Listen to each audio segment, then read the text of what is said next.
there's no chance, is there? Is there? Or am I being too... No, I think you're being completely accurate. And I do have... I'll get to Alan's point in a minute, but I have a question for you after we talked about it. So Alan Walker says, got back from the beach in time and it's fucking off. Shit, I should have stayed in the sea and carried on watching the shags up close. Also, Alan, I thought, like, normally when Catalan's games are called off, you say it's because one team's scared. So is that what this was? Well, the Warrington have had the recipe to beat the Cats this year. Yes. So Warrington have played 16 games and Catalans have played 18 games, right? So that means before this game can be rearranged, 3 other Warrington potential rearranged games can't happen, and 1 other Catalans potential rearranged game can't happen. This game ain't getting played. No game called off at this point is getting played. No. Absolutely none. We're just trying to get to 18 games for all the teams. Yeah. Some teams are already there. I'm confident we will do that.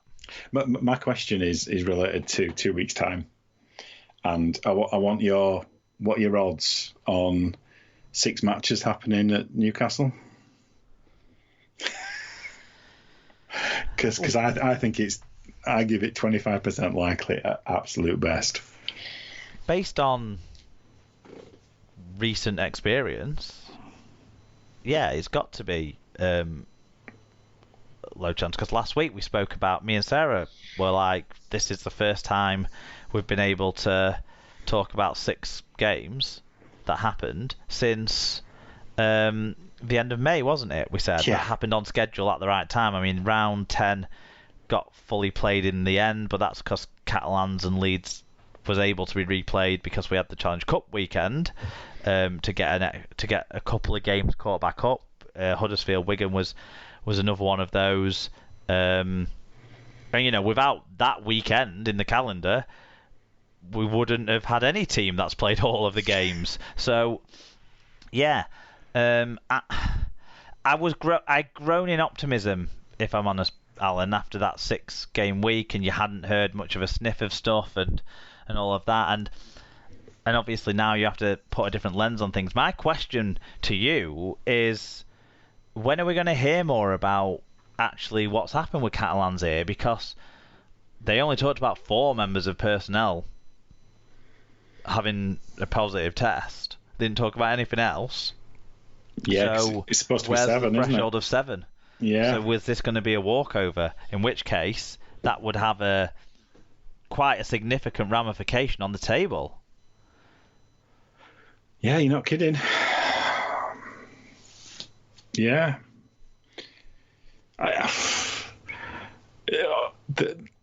This is the thing. Obviously, most of the time when you see these announcements about cancellations or postponements or whatever, however they title them, they do talk about meeting the But at the same time, this wasn't phrased in the same way that some other ones have been, like the London issue with Toulouse and things like that, where it hasn't been like, the club's in breach of this this rule, etc., etc. So maybe it's a trying to understand how they should treat it on the fly. I think that question is still unanswered. It could just disappear, or there could be something to answer for it potentially. Because that would then put Catalans narrowly only ahead of St Helens, and it would have Warrington right on Saints' coattails. So then if we did have the 6 games at Magic Weekend, it would put a huge weight on that Catalan-Saints game at Magic Weekend. Because you've got to think, if Catalans go into the playoffs with home advantage, because that's one thing we've seen from Catalans when they've made the playoffs, is they've really fallen short on the travels, and also what they'll hope to do is avoid Wigan, because I think Wigan have nilled them twice in the playoffs, and gone to Catalans and beat them in the playoffs in the past. So, the more they can stay top. So this is I think gonna be interesting on the run-in, because there's only 5 games left, isn't there? Yeah. We will see. We'll see if anything comes to pass. But yeah, I'd be surprised if 6 games get played. Unfortunately. I put it higher than 20. I'd put it higher than 25%. But Catalans will be doing everything they can to make sure they've got enough COVID cases, I think. So that then puts it in jeopardy, given how close it is, given that it's only less than a fortnight away now. Maybe so. Because Catalans won't want to have that walkover. No. No, because it affects their standings. Yep. Talking of which, Catalans stay top with an 89% win success rate, with Saints narrowing the gap to second on 81. Warrington are third on 72. Wigan stay fourth but dropped to a 60% win rate. Hull KR are fifth with 53.33%, narrowly ahead of Hull FC in sixth on 53.13. It's close behind them too, with Leeds on 52.63 and Castleford on 50%. Huddersfield have 32, Salford 29, Wakefield 26, and Lee at the bottom, but do get off the mark finally and have a 5.88% win success rate from their 17 games played. It is close, isn't it, for that 4th, 5th, 6th places. I think this is not my prediction for what will happen, but my sort of, if the first two steps of what I'm going to say happen, the third thing will happen.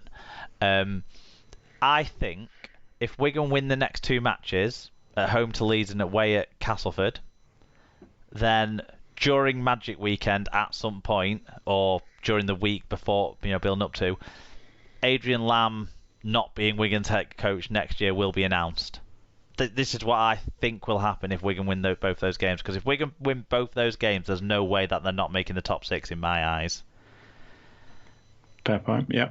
So I think that's the sort of save face situation where we're not hanging Lamb out to dry for how woeful things have been in the last 2 to 3 months. Completely, because we can say he's achieved a third successive playoff team. He's, after winning the League Leaders' Shield last year, blah blah blah, taking part in one of the greatest grand finals and blah blah blah, and yet still know that he's gone. Yeah. Sort of thing, before any sort of season ticket renewal packs go out. Is how I think it's going to play out. Now, whether I'm confident that Wigan will beat both Leeds and Castleford, I'm more on the fence about that. But yeah, and then it comes down to the other two sides. So maybe what we'll do in our predictions is look a little bit longer afield as well, shall we, when we get to that section? Can do. Because we're in that zone now, aren't we? Stat line of the week, I'm going for Adam Sidlow, 1 try, 191 metres. Just for variation, we said obviously he played very well. I'm going to go for Morgan Gannon with 6 tackle busts and 164 metres.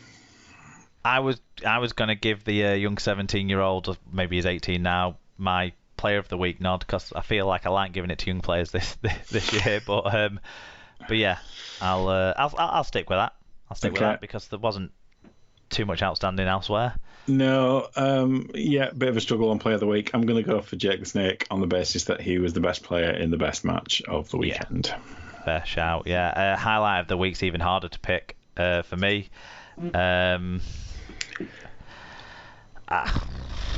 Rowan Milnes' try, that was maybe the best try. Yeah. I'm gonna go for the grace break and then the finishing off the try. I think that's probably my. I know that's two things, but you mean that sort of set? You can put that together. Yeah, it doesn't have to be a thing. Yeah, that set was a highlight. Yeah, I mean it was the only genuine piece of flowing attack and risk taking that either team partaked on. So yeah, why not? Okay, predictions. Me and Sarah both went 3 out of 5, but I think the only one we both picked was Saints to beat Wigan. And I hadn't looked at the Super Brews, so we will get that up quickly whilst we're I think I'm still top, even though I don't reckon I had a very good week. All right, show off. Yes, you are top because second place David's got the spoon. Sarah's in third, wearing the cap. I'm in fourth, and Tim is in fifth. And then in terms of the leaderboard for the main one, Craig the Expat Cast fan stays top. He's actually got quite a handsome margin for this stage of the season, actually, so he's looking good there. John McNelly, St Helens fan, is the yellow cap wearer this week, so well done to John. Good stuff. Very good. That's it for our match reviews. Thanks for everyone who got their fan views in on the TV games and the games that weren't played. I will, for another week in a row, ask Lee, Salford, Leeds, Huddersfield and Wakefield fans where they are. We want to hear from you guys because we know some of you listen. But yep, thanks for all of that, and we'll look forward to getting your fan views on next week's game. Of course, a final tip of the cap to Corbin Sims' Ministry of Funny Walks. I'm going to guess it's the same person who's been behind Mark Sneed's Forgotten Left Foot. But anyway, we'll move on to other results.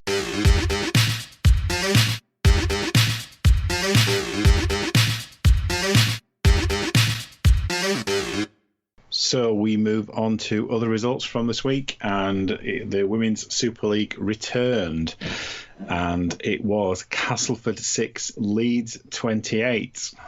Yep, Dr. Bob Phillips said, Rivals round was close and even until the last 20, when either tiredness, more experience with wet weather management, or just sheer force of Amy Staveley battering the defence meant the Rhinos could open up the wings and steal a nutmeg try to make the score poorly reflect a great game with a dodgy stream at times. And Paul Mac _78 said, was the cast lass on the wing wearing glasses? First time I've ever seen that. Well, I'm afraid I was about 10 pints in at Chester Races, so I don't know. Sorry, Paul. Well, if it was that wet, there might have been swimming goggles. Yeah, good point. We're now wet it can get down the lane sometimes, and not all from the bogs. It finished St Helens 32, York 0. In the Shield, it was Bradford 6, Warrington 24, and Featherstone 16, Huddersfield 14. So in the Championship, it was round 18. Was it, or have I just made that up? Let's say it's round 18. It feels That's like the most anyone's played, so it feels right. It feels like it could be. Yeah.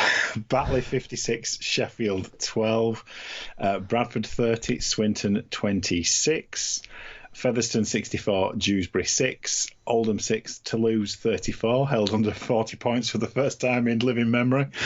Widnes 25, Halifax 6, and York 30, Whitehaven 12. That's a good win for York in the circumstances. Newcastle against London was postponed because of COVID in the Newcastle camp. Yeah, Swinton competitive against Bradford again. You gotta say that they're going down without being uncompetitive in almost any. There's not that many big beatings they've had, but they've just not won. I mean, we've beaten them twice, I think, by a combined 5 points, and they're you can see they're a good team, but they just can't put it together consistently. But yeah, there you go. Widnes maybe with the win of the round, But it quite does us a handsome win over Halifax. I mean, York beating Inform Whitehaven, but I think Widnes and York both needed those wins to kind of have any reason to be talked about in terms of the end of the season opportunities. Yeah, I mean, Widnes. Yeah, I mean, Halifax have been on a right tear recently, so yeah, it's. I quite enjoyed seeing that score, I have to say. Well, the standings see Toulouse keep up their 100% record at the top. Featherstone is second on an 88% win rate. Halifax stays third despite dropping to 71%, with Bradford on 69% and Batley on 67%. London occupy the last playoff spot for now on 53%. Whitehaven have 47%, York have 41.18%, and Sheffield have 40.63%. as the closest chasers. Widnes are on 38%, Newcastle 34%, Dewsbury 32%, and Oldham 15%. Swinton at the bottom are on 8%. So you've got to say with 2 going down, if everything stays the same, Swinton are